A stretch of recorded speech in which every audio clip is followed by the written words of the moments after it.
Hello, আসসালামু আলাইকুম। কেমন আছেন সবাই? আশা করছি সবাই ভালো আছেন। আমি আলহামদুলিল্লাহ ভালো আছি।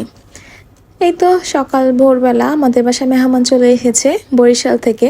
আমার শ্বশুরবাড়ি কিন্তু বরিশাল। আমি বরিশালের বউ।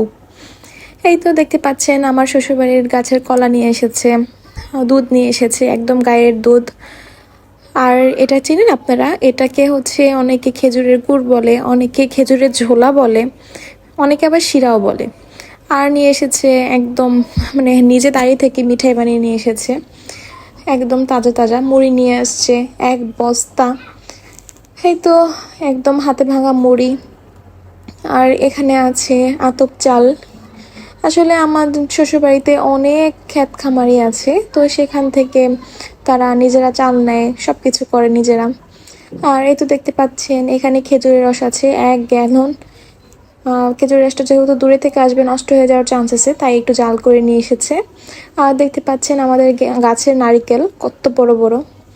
এই তো আমি এখন রান্না বান্না বসিয়ে দিয়েছি, যেহেতু অনেক কাজ, অনেক মেহমান এসেছে, তাই সকাল সকাল কাজকর্ম শুরু করে দিয়েছি। এখানে অলরেডি আমি ডাল ভাজি রান্না করেও ফেলেছি, এখন তরকারিগুলো বসাবো। এই তো দেখতে পাচ্ছেন আমি মশলাগুলো কষিয়ে নিচ্ছি। আর এখানে আমি রুই মাছ ভুনা করে নিচ্ছি।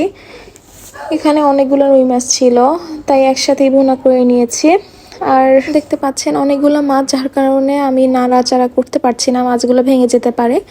তো আমি হালকার উপরে একটু আলতোভাবে নেড়ে ঢেকে দিলাম আবারও। আস্তে আস্তে এটা হোক, এটা যত সিদ্ধ হবে তত মশলাটা ভিতরে ঢুকবে, খেতে ভালো লাগবে। আর এখানে আমি মুরগির মাংস রান্না করব। মুরগির মাংসগুলো আমি ভালো মতো ধুয়ে ভেজে নিয়েছি এখানে। এখন মাংস কষিয়ে রান্না করে নেব। এই তো আমার সব রান্না শেষ। আজকে খুব নর্মালি হালকা পাতলা রান্না করেছি। সবাই কেউই ভারী খাবার খেতে চাচ্ছিল না, তাই নর্মাল আমার ভাত ডাল ভাজি তরকারি রান্না করেছি। এই তো খাবারের মেনু আজকের, সাথে তো ভাত আছেই। সবাই এখন আমরা লাঞ্চ করে নিব।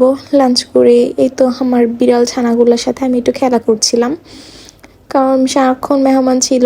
3টার দিকে একটু ফ্রি হয়েছি, দেন ম্যাক্সের সাথে একটু দুষ্টুমি করলাম। সবাই এখন একটু রেস্ট নিচ্ছে, ঘুমাচ্ছে, যেহেতু সারা রাত লঞ্চে ছিল, অনেক টায়ার্ড সবাই, এখন সবাই ঘুমাচ্ছে। আর এই তো বিকেলবেলা গ্রাম থেকে চালতাও নিয়ে এসেছিল। চালতাগুলো আমার বড়োভাবে কেটে দিয়েছে, চেঁচেও দিয়েছে। ভাবলাম এতগুলো চালতা কি করা যায়, আচার বানিয়ে নিই একটু। এই তো আচারের জন্য আমি প্রিপারেশন করে নিয়েছি। এখানে আমি ভালো মতো চালতাগুলা সরিষার তেলে ভেজে নিয়েছি। এখানে চিনি দিয়ে একটু মিষ্টি আচার বানাবো। চালতাটা অনেক টক ছিল, যেহেতু গাছের চালতা, তাই ভাবলাম আচার করে ফেলি, খাওয়া হয়ে যাবে। আর এখন পর্যন্ত যারা যারা আমার ভিডিও কন্টিনিউ করছেন, প্লিজ প্লিজ আমার চ্যানেলটা সাবস্ক্রাইব করে দিবেন, লাইক এবং কমেন্ট করে জানাবেন কেমন হয়েছে। আর এই তো আজকের মতো তাহলে বিদায় নিচ্ছি। আসসালামু আলাইকুম।